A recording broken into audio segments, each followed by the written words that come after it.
UFC strawweight contender Amanda Ribas. Amanda, how are you doing? It's been a few weeks since your win. Just give me kind of your reflections and stuff on the last fight now. Yeah, hi, Mike. It's a pleasure to be here talking to you. And yes, after fight, I was in a little vacation, and now I did my training because tomorrow I have some fighters here in my gym that will fight. So I'm here at the gym training again, and I'm feeling really good. I'm with no injuries. Thank God, because this is the worst for athletes have some injuries, so I'm feeling really good. Yeah, and I see behind you the gym, obviously the family academy. You're full time back in Brazil, right? You're not splitting camps at American Top Team anymore. This time I did my camp all here in Brazil with the gym is behind me, with the girls here, and was awesome. We called to Sensei Parrumpa too this time, but we did the camp all here. And this time in the fight was with me and the octagon with it was my physiotherapy and my doctor too. Was my doctor, my dad, and my physiotherapist. Interesting. And did you think that was a more effective corner, or did it seem like it worked better in the fight? I actually like that because I like the vibe, They were with me all my camp and was good because they feel, the adrenaline was really good. And what was interesting because I cut my eye and I just figured out this when I was here because my sister was, Amanda, you cut your eye. How is it? But in for me it was just a pimple. And my dad, no, Amanda. In the middle of the fight, and when I have that time, the coachman he put that glue in your eye and it stopped the blood. And me, what really? It was so fast. And look this, because cut in the time, but doesn't have nothing here. The clue that he put in my eye and the time of the fight, it's right my eye. But maybe if I don't know, I stop the fight there and he doesn't have that clue, my eye, I need to put some points or something. It was nice, right? Interesting. So it obviously stopped and it worked out well. You got a great finish. How many times have you watched that kick? Because it was a thing of beauty. A lot of times because I trained it a lot that kick, really a lot.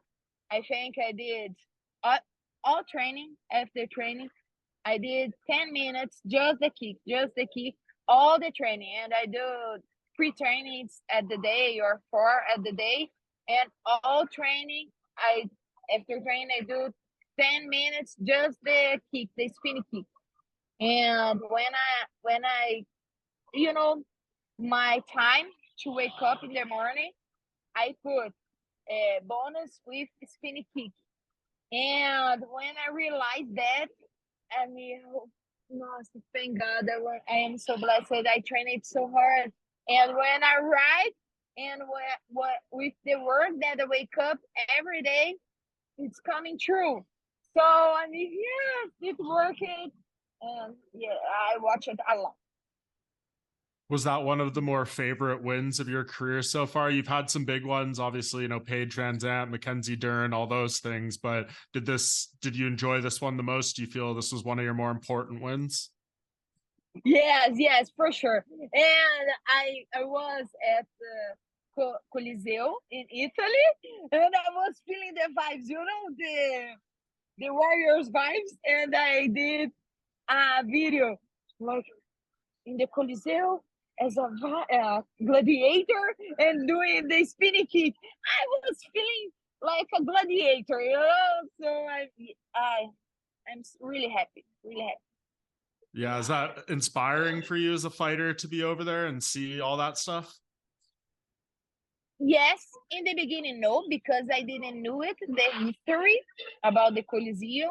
It is a little sad, but it is crazy because in Coliseo, I learned now, they had, I think, 5 types of shows there for the Imperiador, for the kings. It was the first one, the people who saw the things against animals, and then animals against I don't know who, and the bad people against gladiators.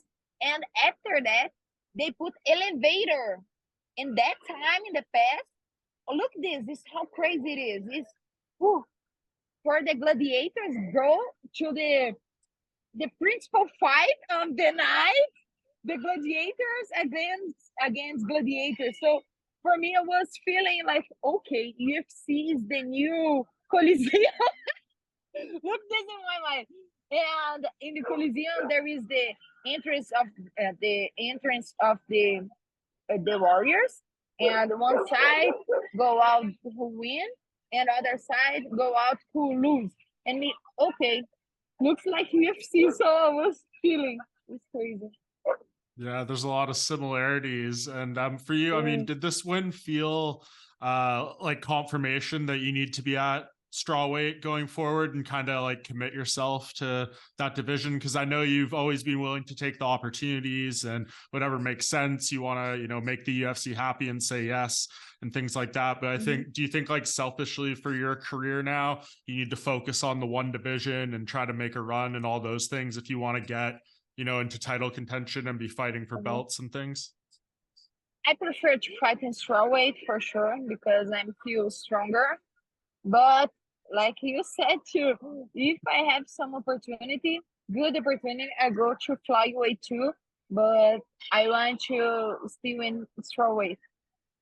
Yeah, and I know you had said at the press conference after the fight you want to fight at UFC 300, and that would kind of be the dream. Have you heard anything? It's been a few weeks. Like, has your management talked to the UFC about whether they would consider putting you on that card or whether they have something else in mind for you?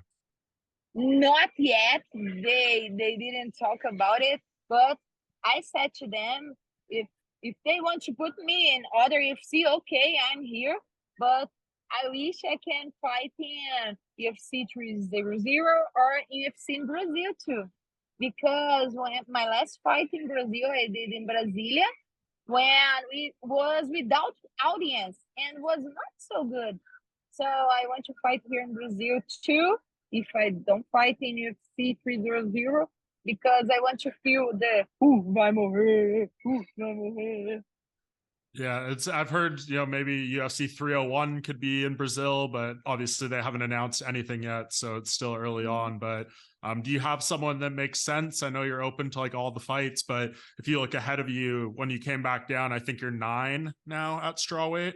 Yeah. You fought already some of the people in front of you. So when you look, like, does a rematch make sense? Does one of the few new opponents you haven't fought, who's ahead of you, make sense? Think with someone that I didn't fight, but if UFC put me someone that I fought him before, I will fight again.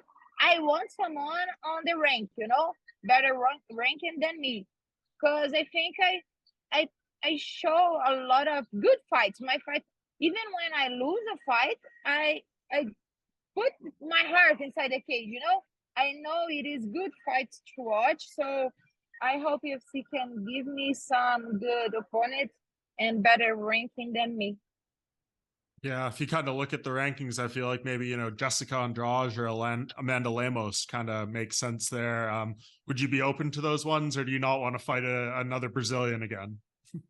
There is a lot of Brazilians in the ranking strawweight.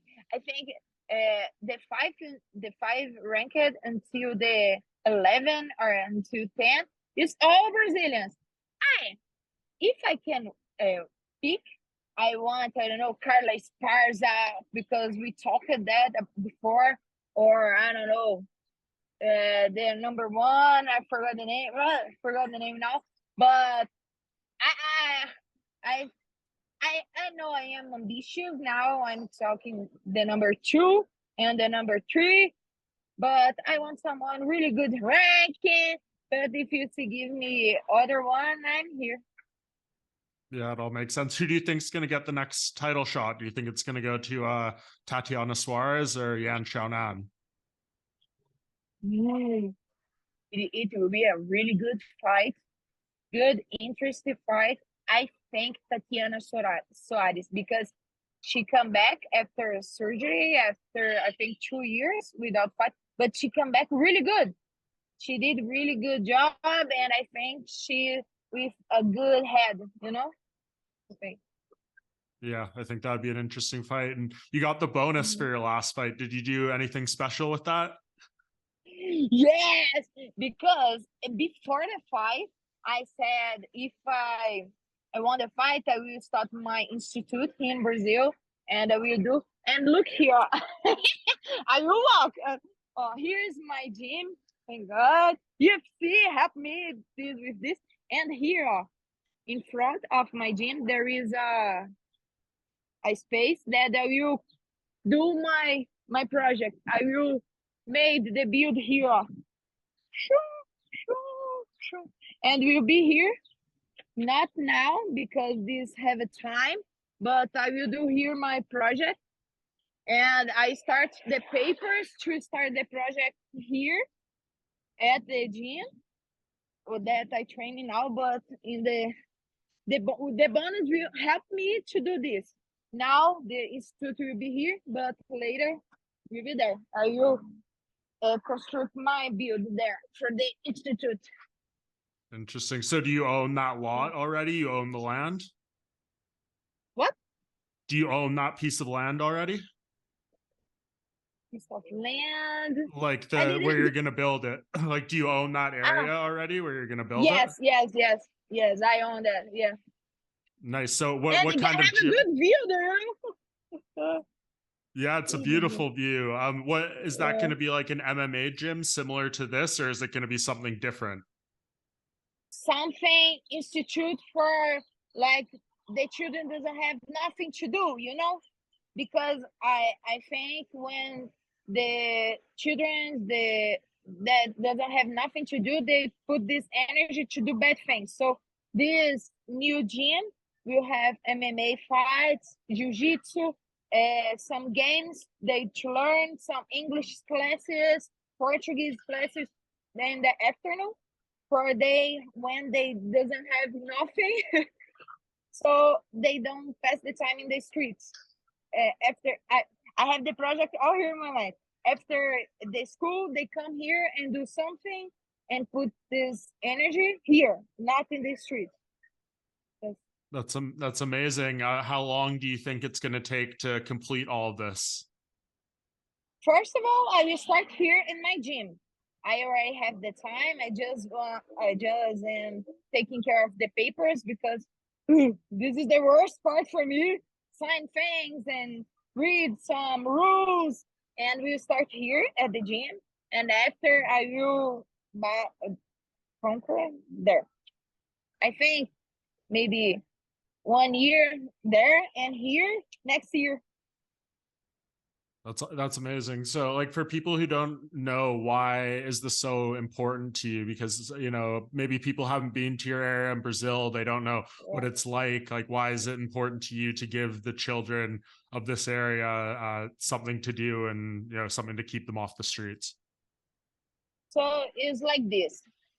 Sometimes the children has the parents who use some drugs, or some parents is in the jail, or some parents they don't have parents, and for them his idols who they put, who they see the goals, like, because for me I see my dad, I want to do as my dad or as my mom.